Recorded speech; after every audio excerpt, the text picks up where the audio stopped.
Day yesterday, the Commission for Gender Equality has expressed concern at the apparent vulnerability of young women to the HIV epidemic. Now, this on the back of the country's statistics, which shows that HIV prevalence among young pregnant females aged 15 to 24 actually increased from 7.9% in 2012 to 20.6% in 2017 and is even higher in 2020. Now, the Commission says it will seek a meeting with the leadership of the South African Police Service to understand what steps are being taken to fight the escalating scourge of statutory rape across the country's 9 provinces. And this as the country is also experiencing a growing pregnancy rate among girls below the legal sex consensual age of 16.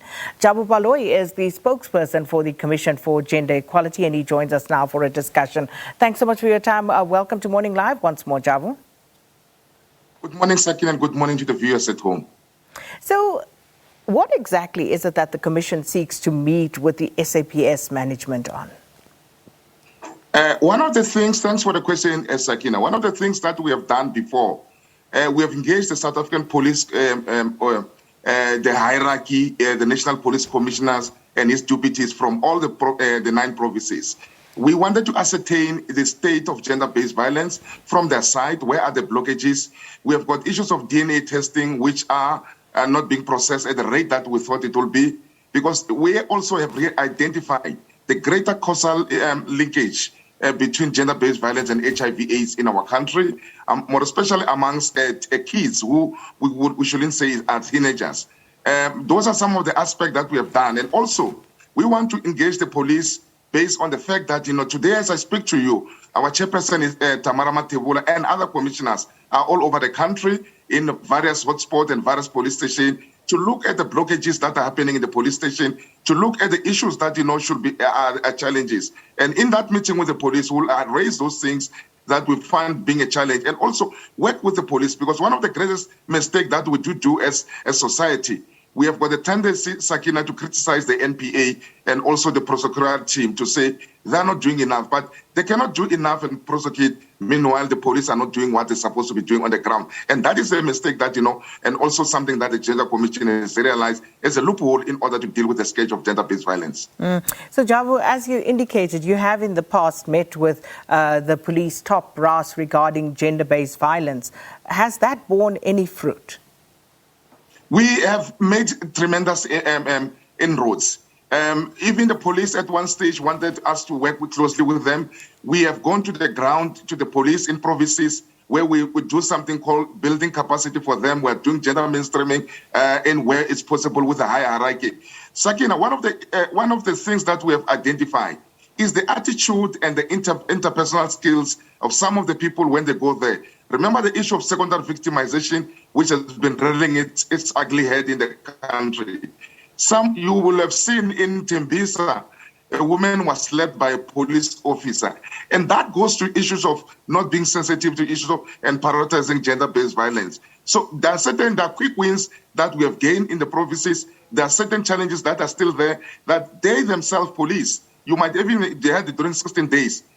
Some of them are perpetrators of gender-based violence crimes. So what do we do as a commission? We need to sit them down. We need to go to the grassroots. Yes, we don't have enough capacity, but the little that we do, and also the top brass of the police are amenable to work with the commission. And Chairperson Tamara Matebula and Deputy Dr. Muliko will be leading this kind of discussion, because even in the past, we have seen that we are ticking the boxes based on what they are doing. And it seems that, South Africa, if the Gender Commission can put pressure on them, will win this through the police. And the cases that have been taken to the courts will be tight courts, tight cases, because they will be based on tangible evidence, and greater teams will be sent, not novices. At times, Sakina, cases are being thrown out of the court because police will send a junior staff member from Pretoria West college training to investigate gender-based violence case. And that was something that we identified. And the chairperson wants committees to be formed, teams in the provinces to be formed that will be dealing specifically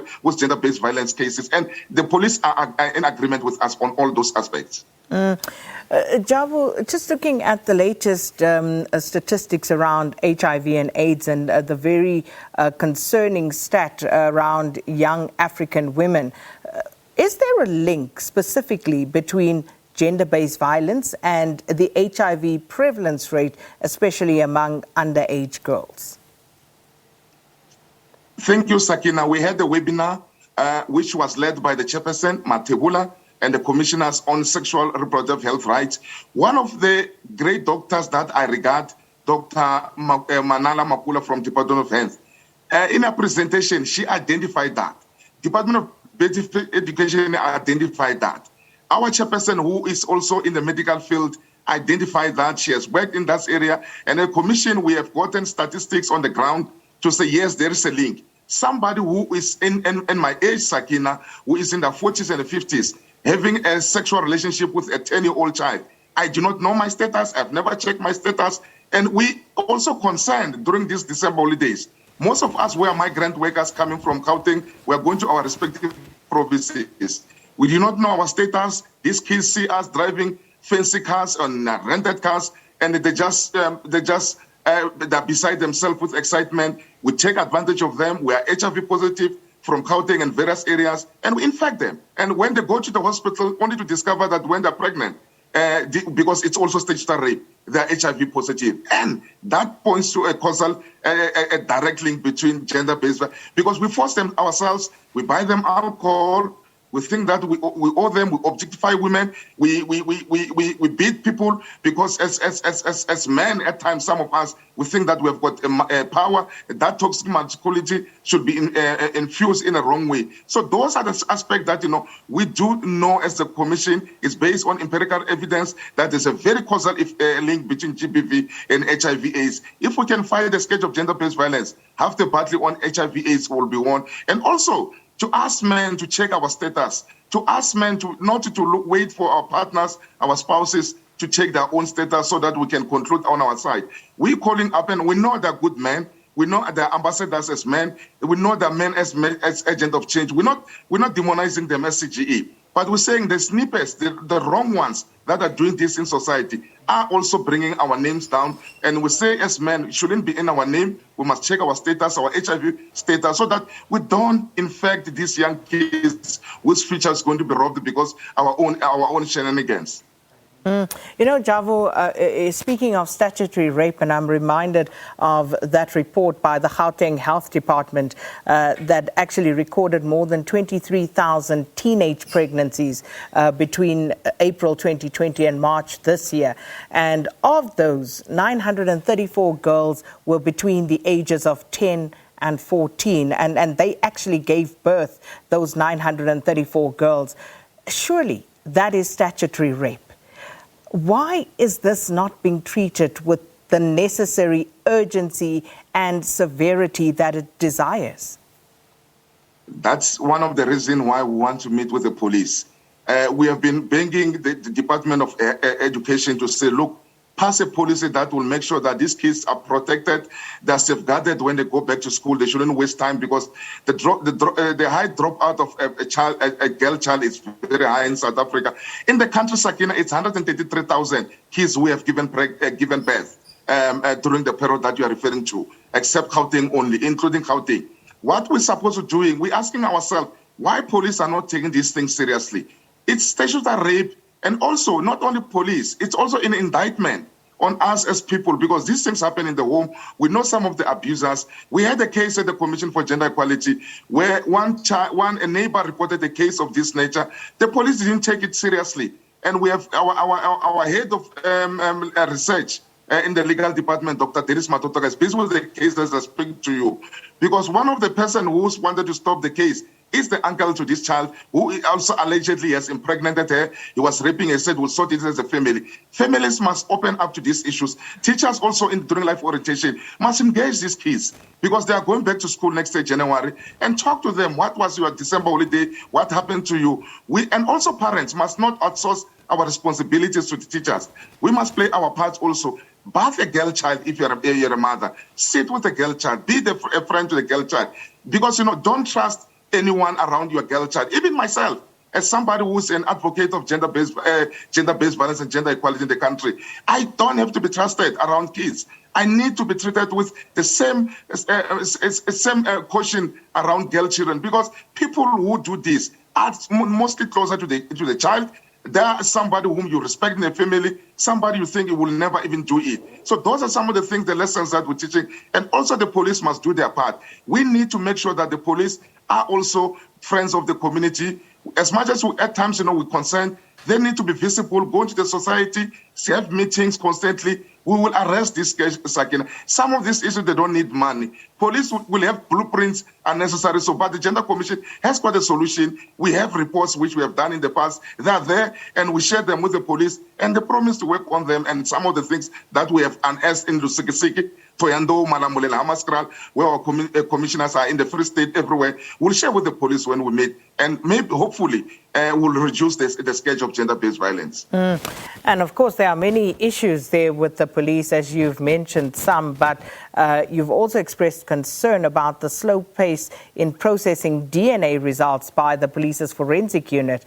How does this actually exacerbate the problem? It does, Sakina, in a great length. We have received a case in the Western Cape, our CG Western Cape office, that, these things, you go to Tokoza in the Tokoza Magistrate Court, DN Springs, you will find that all the cases that are delaying is because of DNA evidence. We had a case in Hamaskral where a woman was shot and left to die for 7 years, Sakina. They were waiting for DNA test. Until the Gender Commission, working with members of the parliament, we intervened. There are lots of cases where we intervened and said, look, these cases, and because some people end up withdrawing the cases because of their long drawn out, they're dragged in court without that evidence linking to someone. We have got a case somewhere in Atteridgeville now, whereby a child who is not well upstairs because of the depression and the trauma. We're waiting for DNA test. The DNA test is not coming, and the child is pointing to someone. This is the father of my child, and the DNA tests are not coming. So you see how it's being exacerbated. And one of somebody who reported somewhere in Alexander and Tembisa, they're HIV positive now. We're waiting for just DNA test only in order to conclude the case. So imagine 6 years, 5 years, but we can see they can speedily resolution. We saw in Oscar Pistorius, 6 months, a GBV case was nicely prosecuted to our satisfaction at the later stage as a commission. DNA test plays a critical role. As long as police are still playing rhetoric around this issue, we will never win the war against gender-based violence.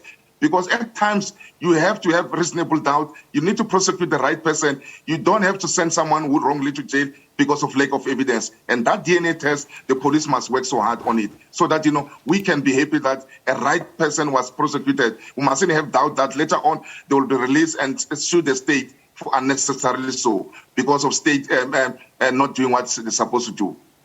Well, we'll have to leave it there. But thank you so much for the engagement this morning. Commission for Gender Equality spokesperson Javu Baloyi talking to us about the Commission seeking an audience with the SAPS leadership amid rising incidents of statutory rape in the country. Let's take a quick break before we bring you news headlines.